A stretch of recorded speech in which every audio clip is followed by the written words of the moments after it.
Hello दोस्तों, उम्मीद है आप सब बढ़िया होंगे और बेहतर महसूस कर रहे होंगे। आज हम आप लोग को एडजेक्टिव ऑफ डिग्री के बारे में बताने जा रहे हैं। तो there are three types of degree. तो जो एडजेक्टिव ऑफ डिग्री होता है वो थ्री टाइप्स का होता है। इसमें पहला पार्शियल डिग्री, दूसरा कंपैरेटिव डिग्री और तीसरा सुपरलेटिव डिग्री होता है। ठीक है। और जो पार्शियल डिग्री होता है तो पार्शियल डिग्री एडजेक्टिव की प्रथम अवस्था होती है। इसमें एडजेक्टिव अपने मूल अवस्था में होता है। ठीक है ना। तो कहीं भी एडजेक्टिव देखिएगा वह मूल अवस्था में रहेगा तो वह पार्शियल डिग्री होगा। ठीक है। और पार्शियल डिग्री में व्यक्तियों या वस्तुओं की संख्या एक होनी चाहिए। तो जो पार्शियल डिग्री की पहचान है उसमें एडजेक्टिव अपने मूल अवस्था में रहेगा और व्यक्तियों या वस्तुओं की संख्या एक होगी। जैसे यहाँ एग्जाम्पल दिया है, राम इज वाइज, राम बुद्धिमान है। ठीक है ना। तो यहाँ पे राम जो है पर्सन है और उसकी संख्या एक है, और वाइज जो है एडजेक्टिव है जो अपने मूल अवस्था में है। ठीक है। दूसरा कह रहा है कंपैरेटिव डिग्री। तो कंपैरेटिव डिग्री एडजेक्टिव की तुलनात्मक अवस्था होती है। इसमें दो व्यक्तियों या दो वस्तुओं के गुण या दोषों की तुलना की जाती है। तो किसी भी वाक्य में देखिएगा कि दो व्यक्तियों या वस्तुओं के गुण या दोषों की तुलना की जा रही है तो वह कंपैरेटिव डिग्री होगा। ठीक है। और कंपैरेटिव डिग्री में कम से कम दो व्यक्ति या वस्तु होने चाहिए। ठीक है ना। अब जैसे एग्जांपल दिया, हरी is visor then Ram, Hari Ram से अधिक बुद्धिमान है। तो यहाँ हरी और राम जो है दो व्यक्ति हैं और इनके बीच तुलना की जा रही है। ठीक है। और जब तुलना की जा रही होती है तो जो वर्ब होता है, एडजेक्टिव होता है ना, ठीक है ना, उसमें क्या है ई आर लगा रहता है और उसके बाद दैन का प्रयोग किया जाता है। यह जो है किस में होता है, कंपैरेटिव में होता है। ठीक है ना। अब तीसरा जो होता है सुपरलेटिव डिग्री। सुपरलेटिव डिग्री जो होता है वह एडजेक्टिव की सर्वोत्तम अवस्था होती है। ठीक है ना। सुपरलेटिव डिग्री एडजेक्टिव की सर्वोत्तम अवस्था होती है और इसमें एडजेक्टिव अपने हाईएस्ट पॉइंट पर पाया जाता है। इसकी पहचान है कि Mohan is the wisest of all, Mohan सभी लोगों में अधिक बुद्धिमान है। तो इसकी पहचान है कि जो एडजेक्टिव होगा उसमें ई एस टी जुड़ा रहेगा और उसके पहले द का प्रयोग किया गया रहेगा। ठीक है ना। आपका रहा नोट, इसमें दो से अधिक व्यक्ति या वस्तु होनी चाहिए। ठीक है ना। तो पॉजिटिव में केवल एक व्यक्ति या वस्तु होने चाहिए, कंपैरेटिव में दो व्यक्ति या वस्तु होने चाहिए और सुपरलेटिव में दो से अधिक व्यक्ति या वस्तु होने चाहिए। ठीक है ना। अब कह रहा किसी पॉजिटिव डिग्री में ई आर जोड़कर कंपैरेटिव तथा ई एस टी जोड़कर सुपरलेटिव बनाया जाता है। तो कोई भी पॉजिटिव डिग्री रहेगा ना उसमें ई आर जोड़ देंगे तो कंपैरेटिव बन जाएगा और ई एस टी जोड़ देंगे तो सुपरलेटिव बन जाएगा। आइए देखते हैं कैसे। कह रहा formation in comparative and superlative. ठीक है ना। Formation in comparative and superlative, तो एक तरफ पॉजिटिव दिया है, दूसरी तरफ कंपैरेटिव दिया है, तीसरी तरफ सुपरलेटिव दिया है। तो यहाँ टाल दिया तो टाल का कंपैरेटिव ई आर जोड़ देंगे टालर हो जाएगा, ई एस टी जोड़ देंगे टालेस्ट हो जाएगा। उसी प्रकार चीप जो है पॉजिटिव डिग्री में है, चीप का कंपैरेटिव ई आर जोड़ देंगे चीपर, ई एस टी जोड़ देंगे चीपेस्ट हो जाएगा। इसी तरह सब में करेंगे, स्मॉल का स्मॉलर और स्मॉलेस्ट हो जाएगा, क्लीवर का क्लीवरर और क्लीवरेस्ट हो जाएगा, ग्रेट का ग्रेटर और ग्रेटेस्ट हो जाएगा, इजी का ईजियर और ईजीएस्ट हो जाएगा, काइंड का काइंडर और काइंडेस्ट हो जाएगा, लवली का लवलियर और लवलीएस्ट हो जाएगा, हाई का हाइयर और हाईएस्ट हो जाएगा, हैप्पी का हैप्पियर और हैप्पीएस्ट हो जाएगा, दीप का दीपर और दीपेस्ट हो जाएगा और डियर का डियरर और डियरेस्ट हो जाएगा। ठीक है ना। अब अगला नोट देखते हैं क्या कह रहा है। तो अगला नोट कह रहा है कि यदि किसी पॉजिटिव डिग्री के अंत में कॉन्सोनेंट आए तथा उसके पहले वावेल आए तो उसका कंपैरेटिव बनाते समय कॉन्सोनेंट को डबल करके ई आर जोड़ेंगे तथा उसका सुपरलेटिव कॉन्सोनेंट को डबल करके ई एस टी जोड़कर बनाया जाता है। जैसे कहने का मतलब यह है कि अगर पॉजिटिव डिग्री के अंत में कॉन्सोनेंट आ जाएगा और उसके पहले जो है वावेल आ जाएगा तो कंपैरेटिव बनाएंगे तो कॉन्सोनेंट को क्या करेंगे, अंतिम वाले कॉन्सोनेंट को डबल कर देंगे और उसमें ई आर जोड़ देंगे। ठीक है। और अगर सुपरलेटिव बनाएंगे तो कॉन्सोनेंट को क्या करेंगे, अंतिम वाले डबल कर देंगे और उसमें ई एस टी जोड़ देंगे। ठीक है। आइए आगे कुछ एग्जांपल्स दिए गए हैं देखते हैं। जैसे यहाँ देखिए बिग दिया है ना, बिग का बिगर और बिगेस्ट हो जाएगा। तो यह बी है, जी है, अंतिम जो कॉन्सोनेंट क्या है, जी है, जी के पहले क्या आया है, वावेल आया है। ठीक है ना। क्या करेंगे, अंतिम वाले कॉन्सोनेंट को डबल कर दिए हैं और कंपैरेटिव बनाने के लिए ई आर जोड़ दिए हैं और सुपरलेटिव बनाने के लिए ई एस टी जोड़ दिए हैं। इस प्रकार स्लिम है, स्लिम का स्लीमर और स्लीमेस्ट हो जाएगा, हार्ट है, हार्ट का हार्टर और हार्टेस्ट हो जाएगा, थीन है, थीन का थीनर और थीनेस्ट हो जाएगा, साइड है, साइड का साइडर और साइडेस्ट हो जाएगा। ठीक है ना। अब कुछ टोटली डिफरेंट वर्ड्स भी आते हैं जिनका पॉजिटिव कंपैरेटिव और सुपरलेटिव बनता है। ठीक है ना। तो आइए देखते हैं कैसे बनता है। तो जैसे कह रहा बैड, बैड या इविल का ओस हो जाएगा, ओस्ट हो जाएगा। ठीक है ना। फार का कंपेरेटिव फादर हो जाएगा और फादेस्ट हो जाएगा। उसी प्रकार फोर का फॉर्मर और फॉरमोस्ट या फर्स्ट हो जाएगा। इसी प्रकार गुड या वेल का जो कंपेरेटिव होगा बेटर होगा और सुपरलेटिव बेस्ट हो जाएगा। इसके बाद लेट का कंपेरेटिव लेटर हो जाएगा और लेटेस्ट हो जाएगा। ठीक है, लास्ट भी होगा कंपेरेटिव सुपरलेटिव। लिटिल का लेस या लेसर और सुपरलेटिव लिस्ट हो जाएगा। मच या मेनी का जो कंपेरेटिव होगा मोर होगा और जो सुपरलेटिव होगा मोस्ट होगा। ओल्ड हो जाएगा तो ओल्ड का जो कंपेरेटिव होता है ओल्डर या इल्डर होता है। सुपरलेटिव जो होता है ओल्डेस्ट या इल्डेस्ट होता है। ठीक है ना।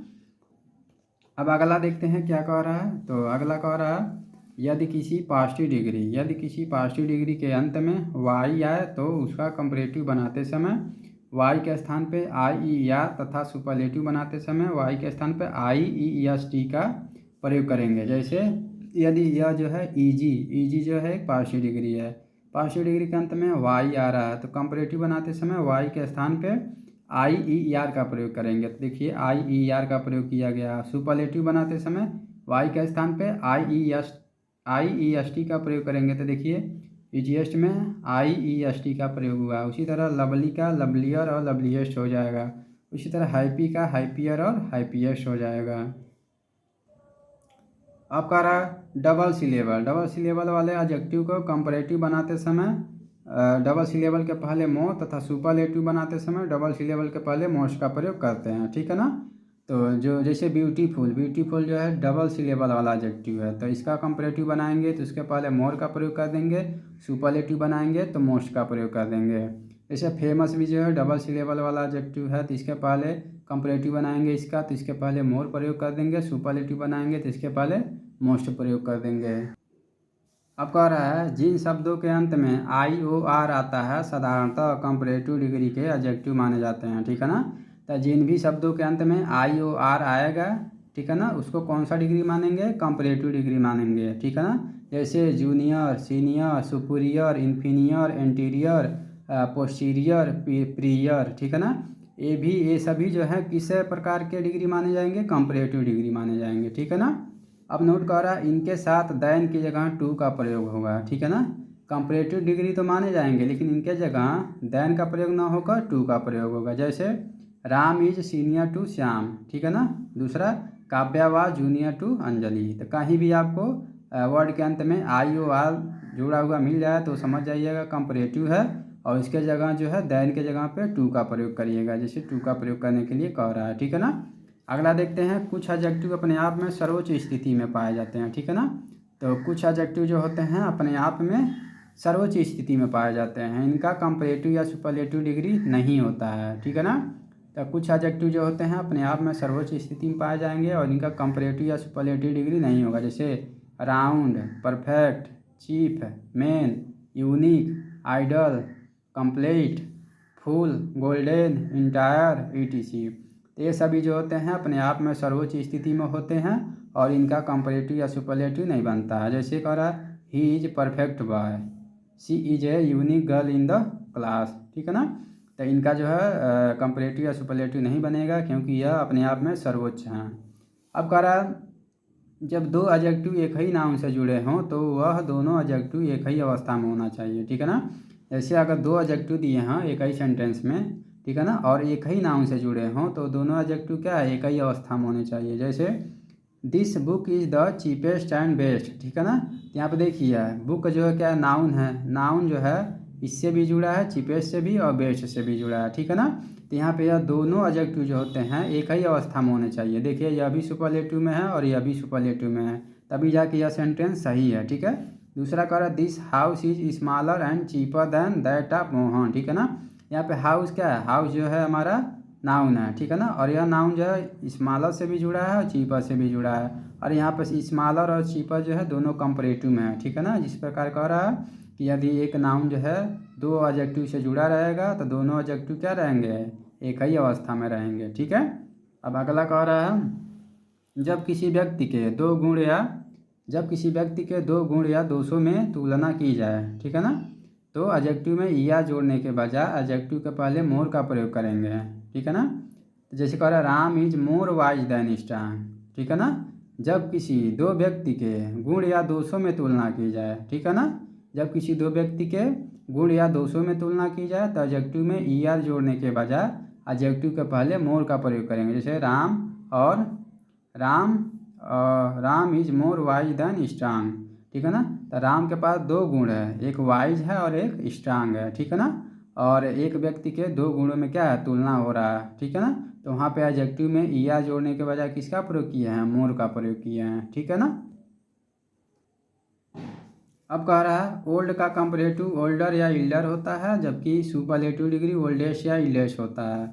यदि कोई उम्र में बड़ा हो तो ओल्डर या ओल्डेस्ट का प्रयोग करेंगे, तथा यदि कोई अपना सगा हो तो इल्डर या इल्डेस्ट का प्रयोग करेंगे। जैसे उम्र में बड़े 2 तरह के लोग होते हैं, एक तो अपने सगे होते हैं और एक तो गैर होते हैं, ठीक है ना। तो यदि कोई गैर व्यक्ति है जो उम्र में आपसे बड़ा है तो उसके लिए ओल्डर या इल्डेस्ट का प्रयोग करिएगा, ओल्डर का प्रयोग करिएगा। जो अपना सगा रहेगा उसके लिए इल्डर का प्रयोग करिएगा, ठीक है ना। अब देखिए ओल्डर या ओल्डेस्ट क्या होता है, इल्डर या इल्डेस्ट क्या होता है, इसमें आइए हम अंतर देखते हैं, ठीक है ना। तो यह कह रहा है कि ओल्डर का प्रयोग जो है, ओल्डर या ओल्डेस्ट का प्रयोग जो है किसी सजीव के लिए अन्य पारिवारिक सदस्यों के लिए किया जाता है, यानी कि ओल्डर या ओल्डेस्ट का प्रयोग किसी गैर व्यक्ति के लिए किया जाता है। और इल्डर या इल्डेस्ट का प्रयोग किसी सजीव के लिए एक ही परिवार के सदस्यों के लिए किया जाता है, यानी कि इल्डर या इल्डेस्ट का भी प्रयोग सजीव के लिए किया जाएगा लेकिन अपने ही परिवार के सदस्य के लिए, यानी कि सगे लोगों के लिए इल्डर या इल्डेस्ट का प्रयोग किया जाएगा। दूसरा कह रहा है इसका प्रयोग किसी निर्जीव के लिए भी किया जाता है। ओल्डर या ओल्डेस्ट जो होता है इसका प्रयोग किसी निर्जीव के लिए भी किया जाता है, ठीक है ना। अब कह रहा है इसके बाद तुलना के लिए देन आता है, तो ओल्डर या ओल्डेस्ट के बाद तुलना के लिए देन आता है कंपैरेटिव में, और इसके पश्चात तुलना के लिए टू आता है, ठीक है ना। तो इल्डर या इल्डेस्ट रहेगा तो तुलना के लिए टू का प्रयोग होगा, और ओल्डर रहेगा तो देन का प्रयोग करेंगे। जैसे कि एग्जाम्पल के माध्यम से हम समझते हैं। यहाँ पे एग्जाम्पल दे रहा है कि she is elder to her younger sister by 3 years, ठीक है ना। यहाँ पे देखिए इल्डर का प्रयोग हुआ है ना, तो इल्डर के साथ किसका प्रयोग हुआ है, टू का प्रयोग हुआ है, ठीक है ना। अगर यहाँ पे देन का प्रयोग करते हैं तो गलत हो जाता है, ठीक है। दूसरा एग्जाम्पल कह रहा है the Taj is older than the red fort, ठीक है ना। यहाँ पे ओल्डर आया है ना, तो ओल्डर के साथ किसका प्रयोग हुआ है, देन का प्रयोग हुआ है। तीसरा कह रहा है Mohan is older than his friend Sohan, यहाँ भी ओल्डर आया है, ओल्डर के साथ किसका प्रयोग किया गया है, देन का। अब कह रहा है he is the eldest member in his family, ठीक है ना। यहाँ पे इल्डेस्ट के पहले द का प्रयोग आ गया है, ठीक है ना। तो इस प्रकार आप ओल्डर और इल्डर में आप अंतर समझ सकते हैं। अब कह रहा है कि use of some and any, तो सम एंड एनी का इस्तेमाल कैसे होता है, कैसे प्रयोग होता है, आइए देखते हैं।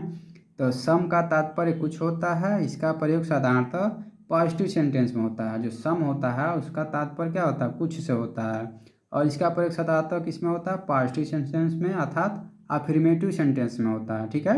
और जबकि एनी का तात्पर्य कोई होता है, और एनी का प्रयोग प्रायः निगेटिव तथा इंटरगेटिव सेंटेंस में होता है। तो इस बात को याद रखिएगा, जो सम होता है उसका प्रयोग पॉजिटिव सेंटेंस यानी कि अफर्मेटिव सेंटेंस में होता है, और जो एनी होता है इसका तात्पर्य कोई होता है, और इसका प्रयोग जो होता है निगेटिव तथा इंटरगेटिव सेंटेंस में होता है। जैसे यहाँ एग्जाम्पल दिया है आई हैव सम बुक्स, ठीक है ना, मेरे पास कुछ किताब है, यानी कि कुछ पॉजिटिविटी बताई जा रही है, ठीक है। दूसरा कर I don't have any money, हमारे पास कोई पैसा नहीं है, ठीक है ना, कुछ भी पैसा नहीं है, यानी कि यहाँ पर निगेटिविटी बताई जा रही है। तो जहाँ पे पॉजिटिविटी बताई जाएगी वहाँ पे सम का प्रयोग, और जहाँ पे निगेटिविटी बताई जाएगी वहाँ पे एनी का प्रयोग कर लीजिएगा, ठीक है। अब कर use of further and father, तो 2 वर्ड आते हैं फर्दर एंड फादर, आइए इसके बारे में जानते हैं क्या होता है। तो कर फर्दर का तात्पर्य आगे होता है, जबकि फादर का तात्पर्य दूरी से होता है, ठीक है ना। तब फर्दर लिखा रहेगा तो उसका तात्पर्य आगे समझिएगा, और फादर लिखा रहेगा तो उसका तात्पर्य दूरी से समझिएगा। जैसे कह रहा है Nehru went to London for further education, यानी कि नेहरू लंदन गए आगे की शिक्षा के लिए, ठीक है ना। तो यहाँ पर फर्दर का तात्पर्य क्या हो रहा है, आगे हो रहा है। And Mumbai is farther than Delhi, ठीक है ना, मुंबई जो है दिल्ली से दूर है। इसका मतलब यहाँ फादर का मतलब क्या है, दूरी बताया जा रहा है, और यहाँ फादर का मतलब क्या बताया जा रहा था, आगे, ठीक है ना। तो इस प्रकार आप भाव के आधार पे, सेंटेंस के भाव के आधार पे फर्दर और फादर का प्रयोग कर सकते हैं। तो इस प्रकार आपका डिग्री ऑफ एडजेक्टिव जो है समाप्त हुआ। उम्मीद है आपको एडजेक्टिव ऑफ डिग्री अच्छे से समझ आया होगा। आप इसका नोट्स बना के अध्ययन करेंगे तो और बेहतर तरीके से इसको समझ पाएंगे। यदि वीडियो आपको अच्छा लगा होगा तो चैनल को सब्सक्राइब करें, लाइक करें और ज़्यादा से ज़्यादा शेयर करें। आगे चल के आपको यूपी टेट और सुपर टेट के भी वीडियो देखने को मिलेंगे। धन्यवाद।